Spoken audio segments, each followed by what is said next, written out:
deportation in California, for example? Yes, that is true. It depends on what state you live in. It is true. It just depends on what state you live in.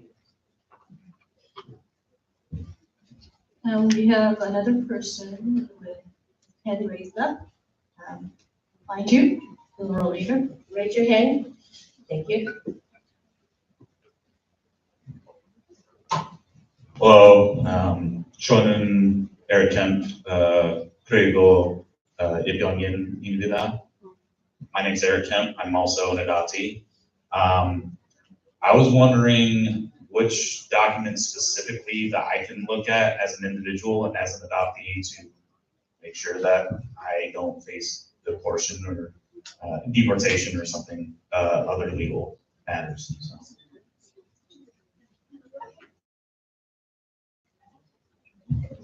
Excuse me, how old are you? Can I ask? 36 years young. Okay, well, there's an N600. If you can find a pro bono attorney, and see if sometimes they will pass it through even though you're over the age of 18. You could try to put in for an N600. I've seen it happen to some people, get it even though they were over 18, that sometimes you get lucky and you don't have a criminal record. You have a criminal record? We have some things expunged. Expungement, okay. So the thing about expungement is state level. So actually you might want to try for, since you did get expungement, it may be easier to get a pardon because you were expunged. So you may want to do a pardon.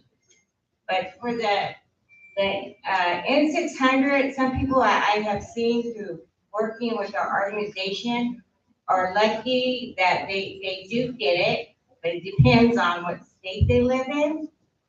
That don't honor the N600, even though they're over the age of 18, and in Nevada.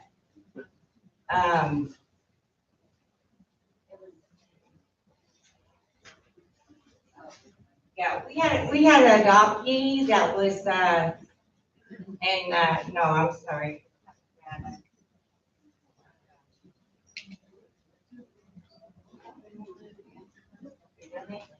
So, I'd also say that, like, the risk of deportation is, poses a threat to adoptees with, like, a criminal record, but also ones who don't have a criminal record. I'd also caution that this is, to me, I'm not as familiar in this area where, what I wouldn't want someone to do is trigger something that would put them on the radar, because I know that there was an adoptee who, it was like a simple thing, like they were renewing their driver's license, and the driver's license system is now associated with Real ID, which is another measure for identification. And because of that, it triggered something in the system where California, the state government, flagged them, and then they were sort of under that risk of deportation. So I would say my answer is, I don't know if there's a way to check in a benign way that doesn't put you at risk, but I would say, if we find out something, we could post-mortem, report back, but I would try not to turn over too many stones that might trigger something. Also, you can contact Korean Resource Center for help. Executive Director of Korean Resource Center, Isaac Kim, is here. Also, I would say that I know when the Adam Crafter case was circulating in media prominently in 2014, I think 2015, Holt was recommending to adoptees who had been placed through them to look for a certificate of citizenship within their own records. So you might want to ask your parents, or if you have any records related to your adoption, to see whether that exists. And then, maybe tread very cautiously to find other sources of information.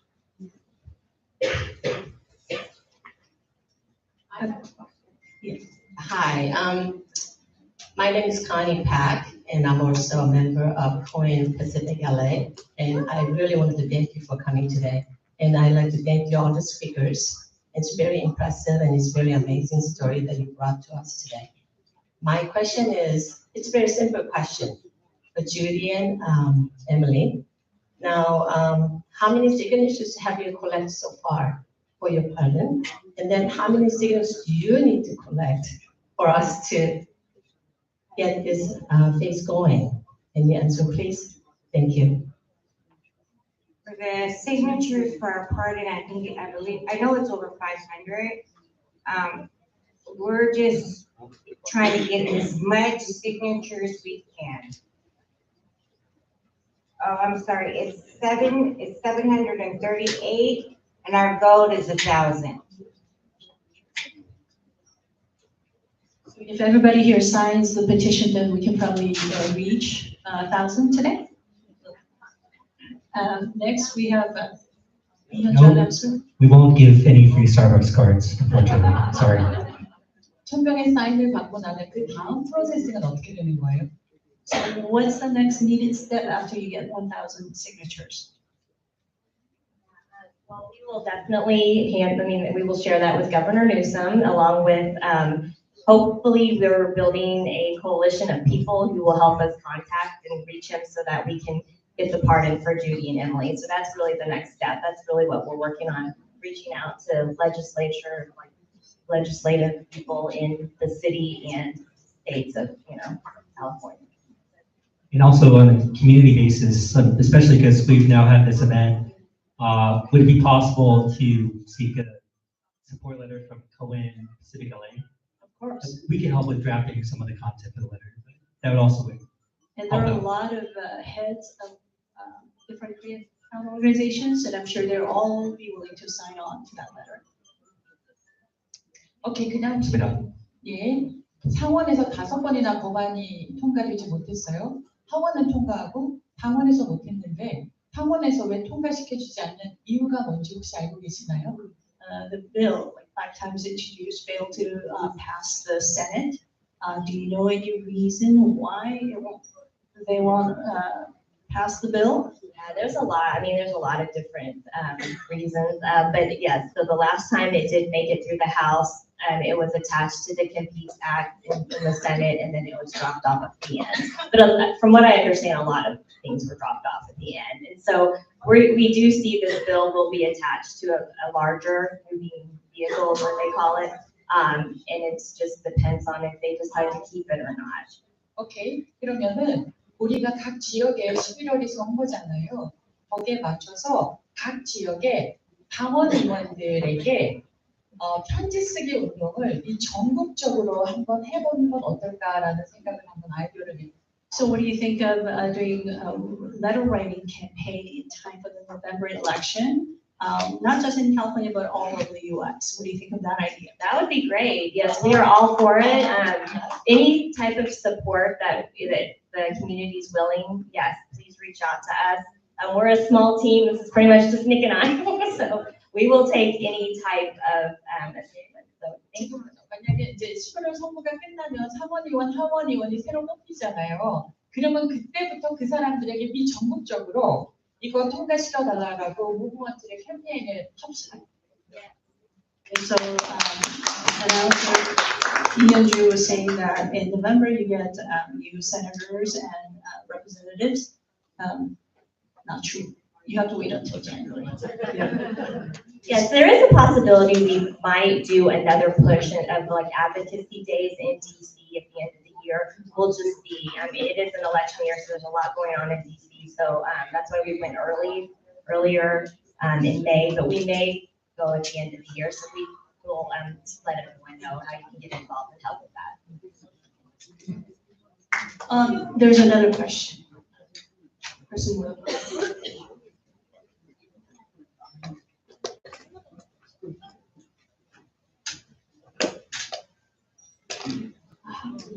Hi, my name is Kalanto, and I was actually one of the 2023 Cohen Pacific LA scholarship recipients. And I don't have a question, but I have a comment.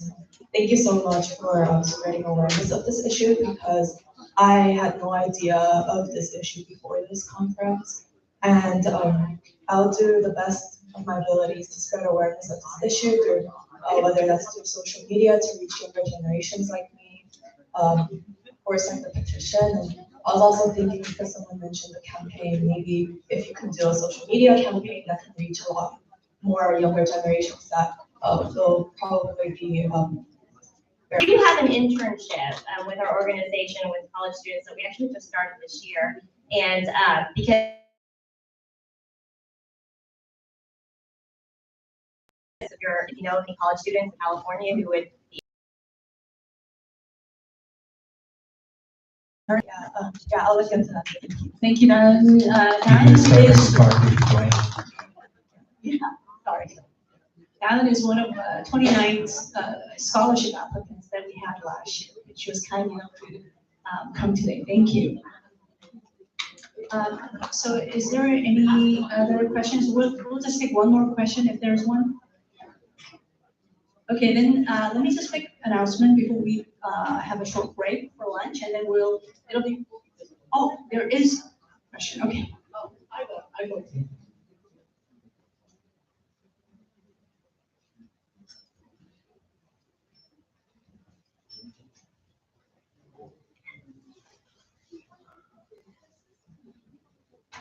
I do have a question. I'm gonna say my story probably as quickly as possible.